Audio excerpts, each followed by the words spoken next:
August 15, 2018. California, USA.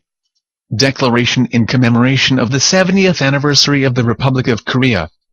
We, the Sovereign Korea Corporation, a public benefit corporation in the state of California, the United States of America, do hereby declare and pronounce on this 15th day of August, 2018 that the Republic of Korea was established and founded as a sovereign nation as of August 15 of 1948.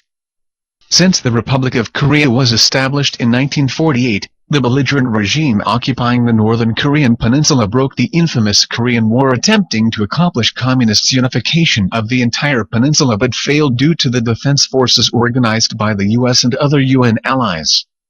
Despite the resultant armistice agreement, however, the belligerent regime, instead of complying with the agreement, continued to deploy espionages and guerrilla warfare and otherwise demonstrated continuing engagement in war. And after threatening the entire world by mass production of nuclear weapons, now the regime is manipulating to destroy the US-Korea Defense Alliance, thereby aiming to achieve the long-coveted unification under communism.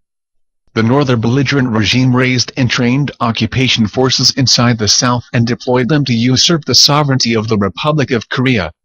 They took over the control of police power and captured and jailed the incumbent president as if she was a POW or a hostage, in disguise of judicial process, thereby incapacitating the legitimate Republic of Korea from exercising sovereign power over national land and people. Thus, the sovereign nation fell into a state of anarchy and state of siege.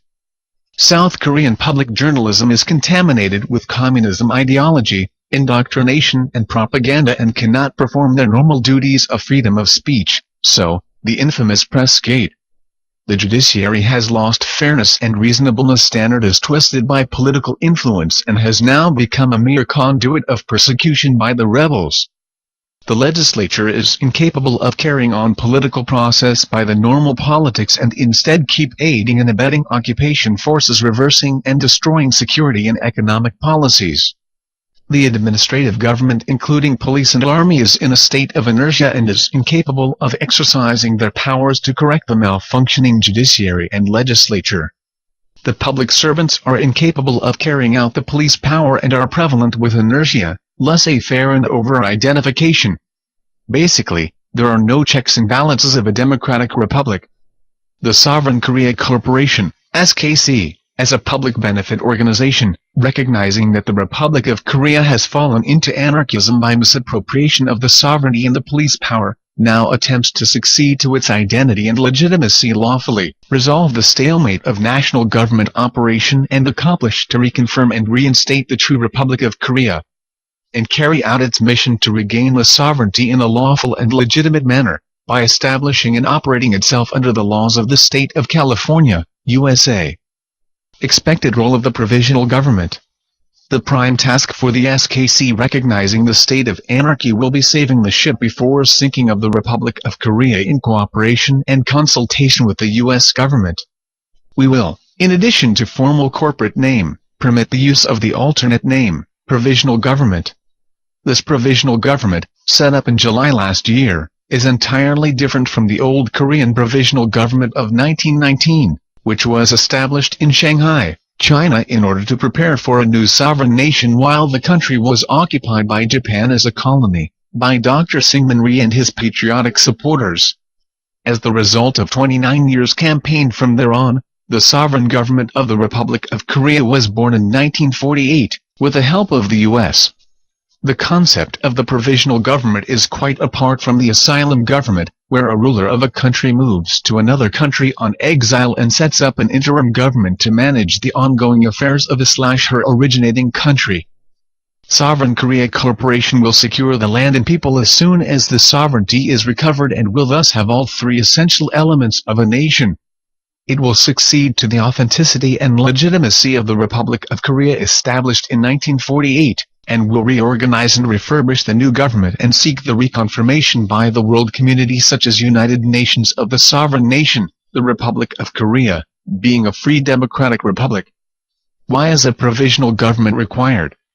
There appears to be no better way to have the sovereignty recovered and the authenticity and legitimacy secured than by such a peaceful device, unless a military confrontation is otherwise warranted.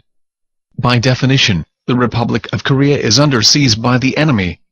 For the reason that there is indeed a war continuing, the North Korean negotiators strategically destined to convince the U.S. for the end of war declaration or agreement to end war and eventually desire to kick out the presence of U.S. military forces, and then easily and completely conquer the South. It is currently, therefore, a vital issue for the provisional government to discuss the defense strategy against that foul maneuvering by a conspiracy of North Korea and Southern fake regime. The Republic of Korea is not represented by the fake regime. The leader of the regime keeps expressly denying and denouncing the Republic of Korea. He worships North Korean and Chinese leaders and betrays U.S. leader. He siphons off wealth of the South to the north against UN sanctions and dismantle all barriers and defense facilities along the border. The U.S. may as well wish to prejudice the foul regime but should never, ever do so against the genuine Republic of Korea. The U.S. should selectively remove the blackmailers and work together with the rightist patriots of the South in the course of saving and securing the sovereignty of the ROC. Regarding the tenure of the 18th President of ROC. As a matter of reference, the tenure of the 18th President, Park Geun-hye, was abruptly and unlawfully suspended as of December 10, 2016, and at least legally speaking, there still remains approximately 14 months time period of her tenure.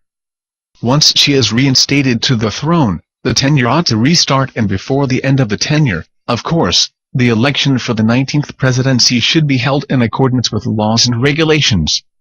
At least under the mandate of law and justice, the presidential impeachment was aborted at best and unlawful dismissal of the president was erroneously or willfully sentenced and enforced.